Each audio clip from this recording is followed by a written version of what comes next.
Now, just over a month to go till we vote in the EU referendum, and it's fair to say the campaign has not been entirely cheerful. Each side accuses the other of scare tactics, of mangling the facts or making it too personal. Representing the Leave side, I'm joined now by the Defence Minister, Penny Mordaunt. Welcome to you, Penny Mordaunt. Good morning. Now, you are on the front page of The Observer this morning, warning that 1 million people may come here from Turkey in the next 8 years, which is strange because very few people expect Turkey to join the EU in the next 8 years. I think it's very likely that they will, in part because of the migrant crisis. It's escalating and speeding up, Turkey in particular, but other accession countries coming in. The Remain side and Vote Leave agree on much about Turkey and migrant numbers.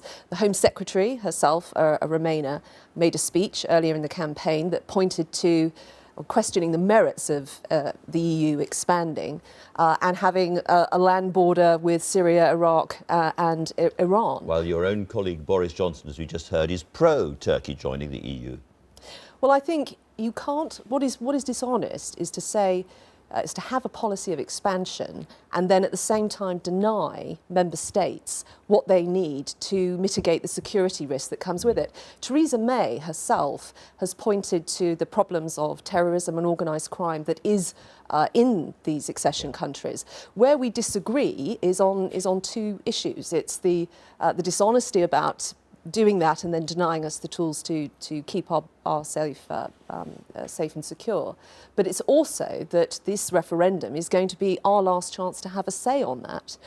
We're not going to be consulted or asked to vote on whether we think those countries or others should join. So well, they are going to join. It's a matter of when. The British government does have a veto on Turkey joining, so we don't have to let them join.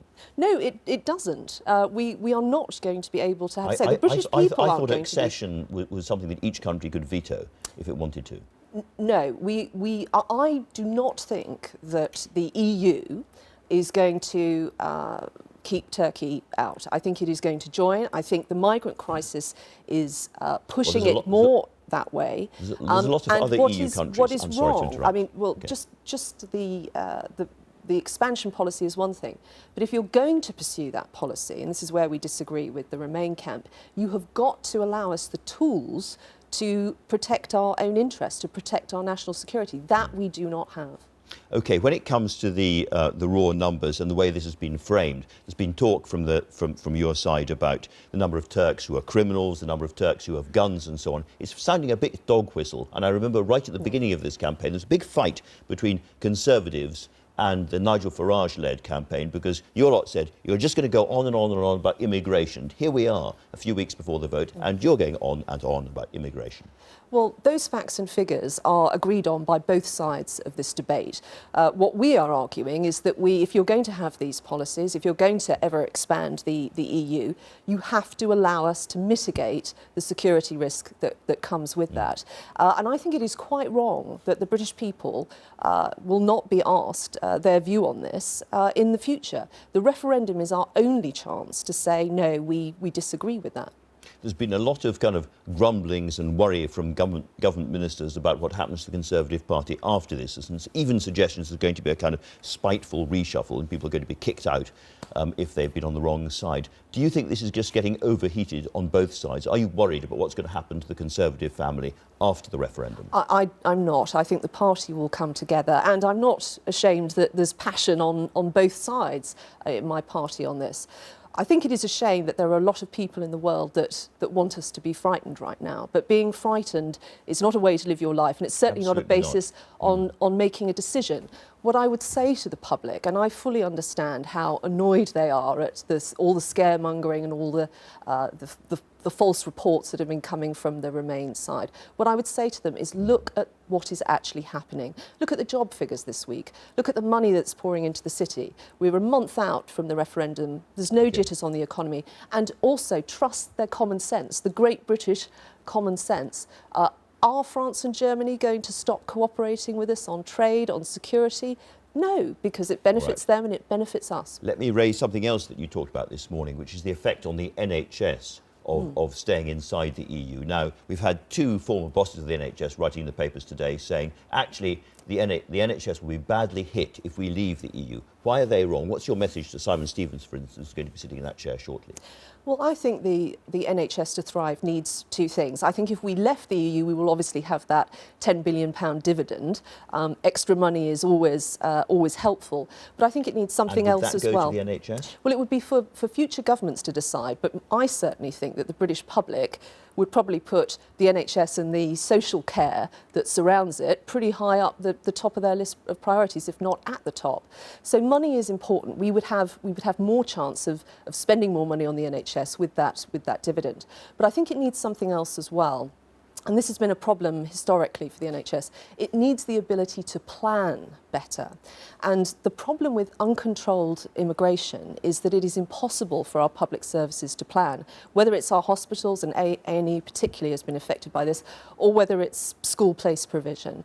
That is very difficult unless you can have control, unless you can control the numbers coming in, and you can give our public services some chance of making the provision they need. Do you think it's wrong for senior members, senior civil servants who've been involved in the NHS, administrators, to wade into a public debate like this? Do you think it should be left to politicians, or is it fair for people like the Governor of the Bank of England, people like the Chief Executive of the NHS, to become involved in this national debate? I think that the public have got tired of this constant stream of hysteria from the establishment. I think that we're going to get more of this, but I think it is not going to have traction with the public. They are fed up of it. I think there have been some quite exceptional interventions. My colleague Andrea Ledson pointed to Mark Carney's intervention, which I think was the tipping point, if you like, right, when people realised actually there is another agenda going on. You think it's an establishment stitch-up, to put it brutally? I think so. I think the public are seeing through this, and I think that at moments in our history, 1939, 1982, well, I'm for Portsmouth, we have gone against the orthodoxy of the establishment. We have stood up and said, no, we're not going to be a nation of followers, we're going to be a nation of leaders. And that's what we need to happen in this referendum. The Prime Minister would say we have led in Europe on big security issues, standing up to Putin at the time of the Crimean invasion and so forth. We have been very, very important there. There is such a thing as the West, and us leaving the EU does help to fragment the West at what is a very dangerous time. We do have enemies out there. Well, without democracy at the heart of Europe's institutions, the idea of a strong, secure, peaceful Europe is dead. Right. We need democracy to be restored to the heart of Europe. The EU, on its current trajectory, is totally counter to that. And by us voting to leave, by us voting to get a better deal for ourselves and what we need to thrive, we will also be providing that leadership which gives other European nations the permission to say, me too. But it is a coming together of democracies, and I just want to return to this business because I'm pretty sure that we do have a veto over stopping Turkey joining if we want to. Well, are you sure that we don't? We haven't, I think, with the current situation, the migrant crisis and other issues that are going on in Europe at the moment, that we will be unable to stop Turkey joining. We'd just be bullied into it? I think the British public, this is a matter for the British people, I think, to decide. And the only shot that they will get at expressing a view on this is in this referendum. But if we don't want Turkey in, we can stop Turkey from coming in. I don't think that the UK will be able to stop Turkey joining. Penny Mordaunt, thank you very, very much indeed for talking to me.